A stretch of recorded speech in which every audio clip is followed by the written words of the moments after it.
Hello one and all, what do we have to work on today? Well, let us take a quick look. Many of you on my Restoration Obsession channel do not know that I also play guitar. I have played guitar for almost 40 years, believe it or not, and have done so very seriously with the intention of becoming a professional rock and roller. And I've reached a modicum of success at that. In 2001, I bought a Marshall head, the TSL100, which is the JCM2000 series of amps. These are actually really great amps, in my opinion. I love it. It's a three-channel amp. There's a clean channel here, and there is a crunch channel, controls here, and then a lead channel here. You can toggle the lead to crunch with this, and then you can go clean with that one. I typically play on the lead channel all the time because it just has this insane, awesome sound. I also want to preface by saying that I run 6L6s in this amp and have never had a problem with that. They bias perfectly and they sound amazing in this particular amp. That is not the reason why I'm having problems. My problem with this is that it has the unstable bias problem, or as it's also known, bias drift. And it's sort of a cumulative effect that happens inside the circuitry, and we'll take a look at that now. Alright, so I've flipped the amp over, and now we're looking at the back side of it. I have already removed all the nuts and everything that I need to get this particular piece out of there, or PCB, I should say, out. So here, as you can see, we have the front of the amp, and right down inside this side over here, so if we look underneath the amp, you can see those hoops hanging down. These things here, those are clips to keep the big power tubes in place. A 100-watt head has 4, because each one of those power tubes is roughly 25 watts of power. So this amp has 100 watts of power. It's freaking loud as hell. And then on this side, they are the preamp tubes, or valves, as the British like to call them.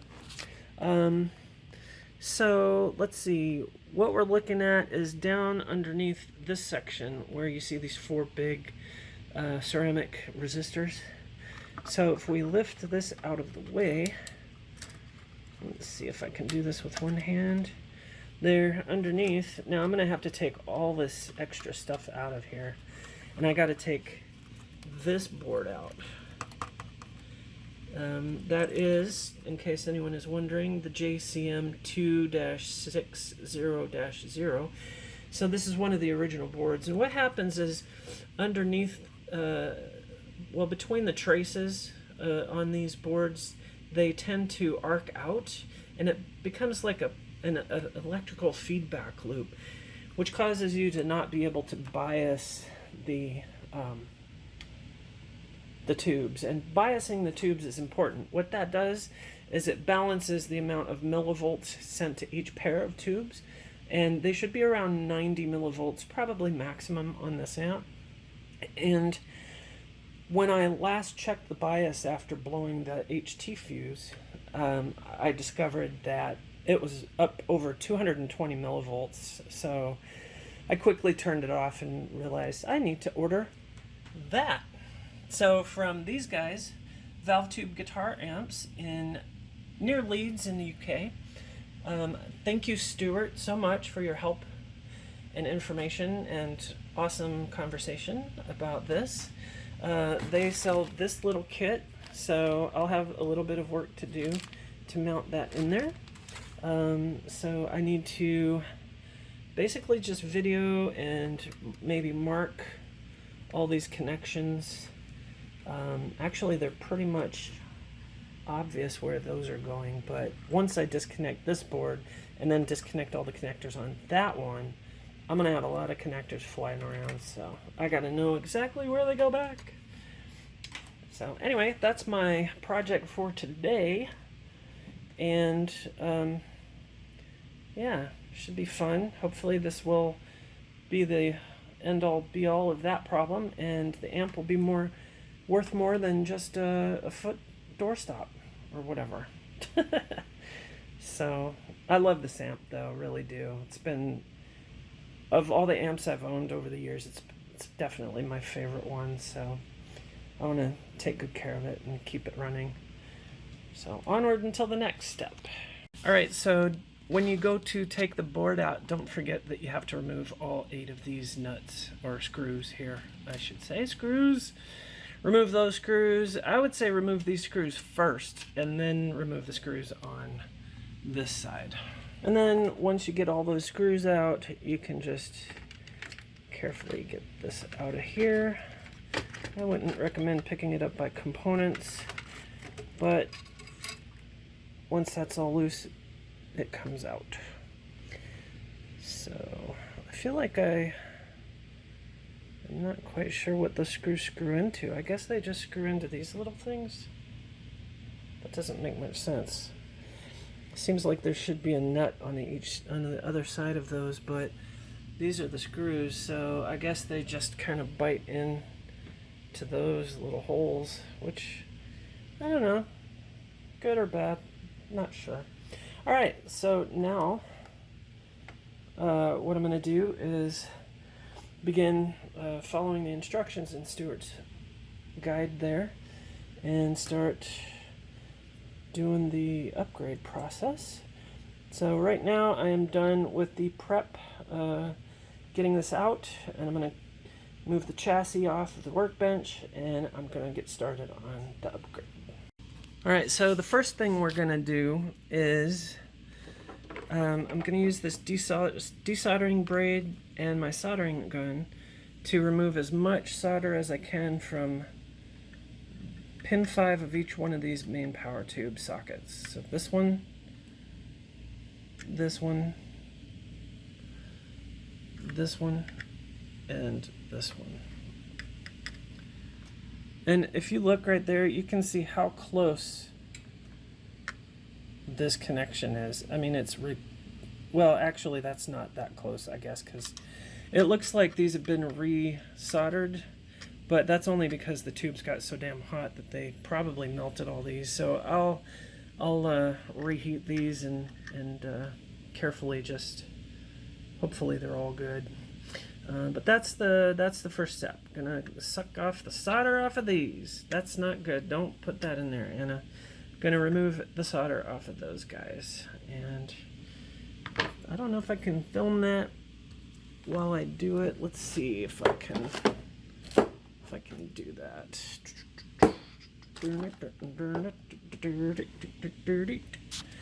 Alright, let's see. Well, I don't think I'm gonna be able to do that because, let's see, we'll do this one here. Get the trusty old soldering gun hot. And we'll get this. I know this angle is really bad, but let's see what we can do here.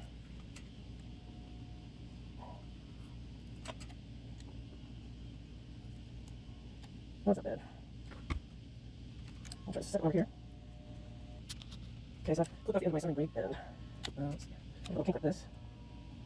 Basically, the soldering braid acts like a wick to suck up all that solder.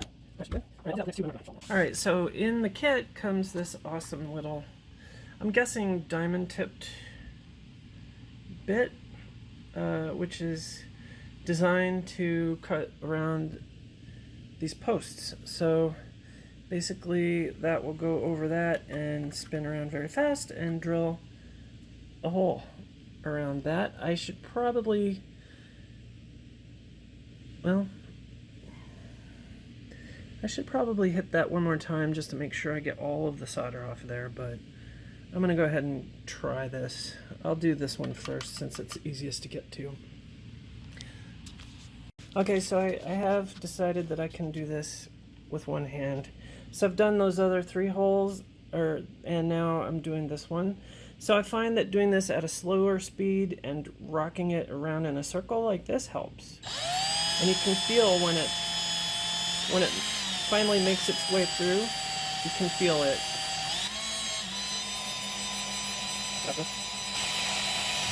There it went.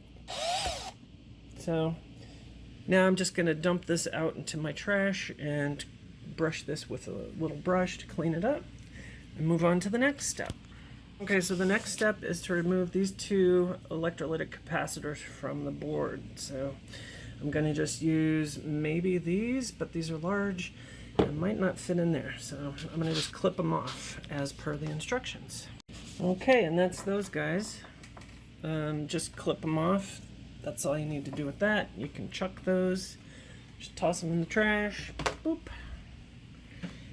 And next, if we look at our instructions here. By the way, I've spent maybe 30 minutes so far doing this, although I did have most of it apart already. So next thing we're going to do is solder the wires on the stable bias board to the EL34 sockets. So that is connecting the correct wires on this to each of these now exposed sockets. Okay, so this is really straightforward, and I love that these guys made this thing so easy to do. So the valves here are numbered 8, 7, 6, and 5. You can tell because right here it says V5, V6, V7, and then V8. Okay, so those are your valve sockets. These are valves 1 through 4. And here on the board, the new board, you can see that they're numbered at the top V8 and 7, and then V6 and 5 down here. So you just take that corresponding lead from the board here and solder it to the appropriate valve pin that you've just exposed. All right, so that's the next step. Okie dokie. So that step is done. Each one of these corresponding wires is soldered to the appropriate valve pin 5. Next, what we need to do is check out what the next step is. So, connecting the bias wires to the Marshall printed circuit board. So, there are two resistors somewhere right here. That's interesting. I have two resistors here. This one and R5 and R4, which in this are just shunts. So I don't know what's up with that, but this is going to be a challenge trying to solder these to these two leads to these tiny ass little things with this massive soldering gun I have. That should be interesting. I won't be able to film that. But that is what's next. So the yellow one goes to the one on the right, and etc. Alright, so I've soldered those on there. That wasn't too hard. It took a little finessing, but I think I did alright. I kind of moved this little guy over slightly. I don't want to bend it too much, just to get it out of the way from this other angle for the soldering gun. So looks like we're all good to go. I just need to do the final step, which is, it says it's wait. So then we need to connect the cable. So the cable with the flying leads, that's this one, is con 2 on the board. So that's connection 2, and connect this to connection 11 on, or con 1 on the O2 version. That's interesting because this is con 1 on here, and that's just interesting because this is the OO version of the board, so it should have, theoretically it would have con 11. So that's strange. Anyway, this plugs in here, and then the next plug-in will happen after I get the board back up into the chassis. Okay, so this goes into Con 1, at least that's what it is on my board. And that is connected. Now I'm going to have to use the standoffs that came with this, and I will stick them on there and then stick it to this. But I'm not going to do that until after I get it plugged into the chassis. Alright, so where I am now is I've got the standoffs attached to the little board with the little pull tabs on the outside of each one of these. There's the second, and then here's the third one over here.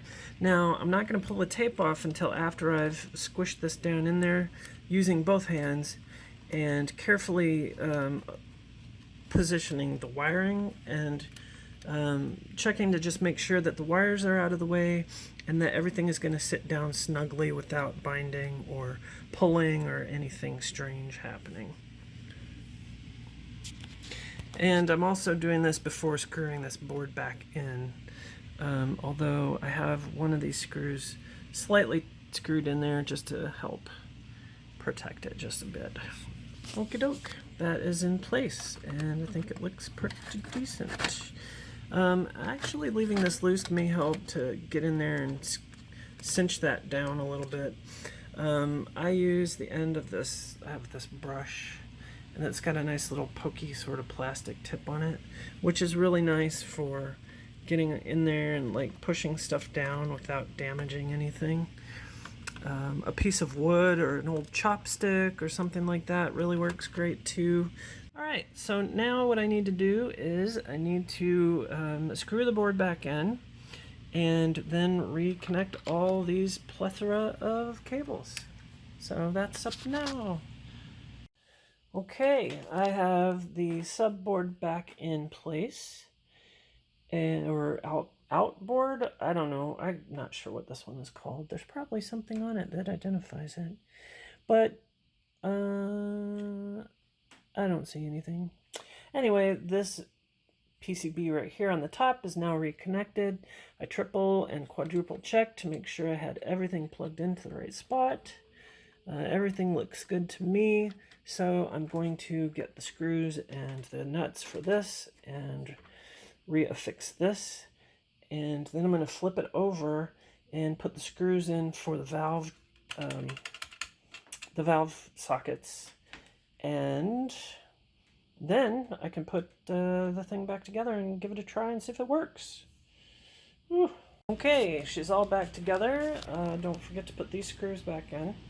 And all ready to test. So what I'm going to do now is I'm just going to take it and set it on top of my 1960A cab and hook it up, put the tubes in, hook it up, i.e. power and load speakers, obviously, and then we will fire it up and pray to the metal gods that it works. Okay, so it's on standby currently, and as you can see, we've got some glowing tubes. These are the tubes that were in there when this problem first started. I do have a new set right over there. They're all tongue saws. No, actually, no, they're not tongue saws, they're Sovtecs. And I use 6L6s. I know a lot of people probably don't like that, but I like the beefier, saturated tone that they give. So it's like a Marshall plus sort of a modern American kind of sound, I guess. So, you know, I like that tone. And I have everything set up to accommodate that. So there we go. That is looking like it's gonna hang in there. Now I'm gonna do the biasing. So I have everything ready to bias. I'm just gonna bias these existing tubes and see how it sounds, and then I'll go from there. Whoops, I should probably plug my guitar in. I'm going to start off on a clean channel. Is that I don't have glasses on, so I don't know what I'm doing right now. So I'm on a clean channel, so as soon as I come off standby, power will engage and we'll hear some noise.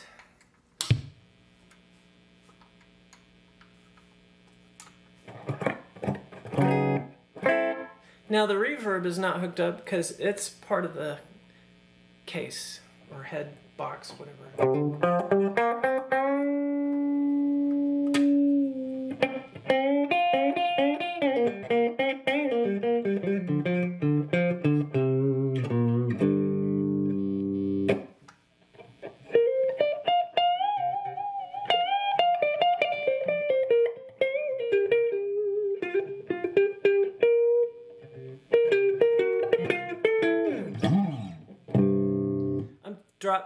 I'm actually tuned to, hello, I'm actually tuned to D standard with a drop C. So now to switch channels, it's easy as just pressing that, and this is the crunch channel.